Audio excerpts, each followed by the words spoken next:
C'est que l'état de tes rêves révèle l'état de ta vie. C'est ça ton identité. Maintenant, regarde ton voisin, dis-lui quels sont les rêves que tu fais. Il y a des gens qui font des rêves, ils sont toujours en retard. Il y a des gens qui font des rêves, ils sont toujours en train d'étudier. Certains font des rêves, ils ne finissent jamais l'interrogation, la rage des papiers.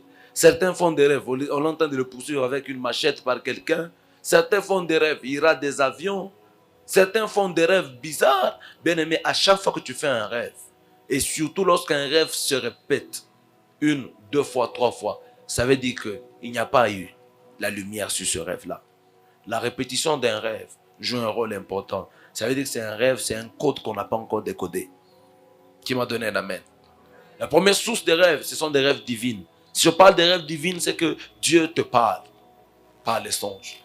Dieu te révèle ce qu'il faut que tu comprennes. C'est par les songes que le Seigneur a donné des messages à certaines personnes. C'est par les songes que Dieu a averti certaines familles, certaines vies. Mais les songes, c'est un monde. Quand un homme se couche en réalité, c'est que lorsque tu entres dans le monde des songes, c'est comme une porte qui s'ouvre pour te faire comprendre certaines choses que tu ne comprends pas.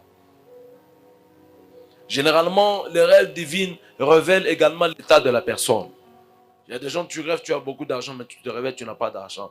Ça veut dire qu'en réalité, il y a des choses, il y a des prières que tu as fait, Dieu t'a déjà donné. Mais c'est que Alléluia, c'est que le monde de la vie physique t'empêche d'avoir l'accomplissement de ces choses-là.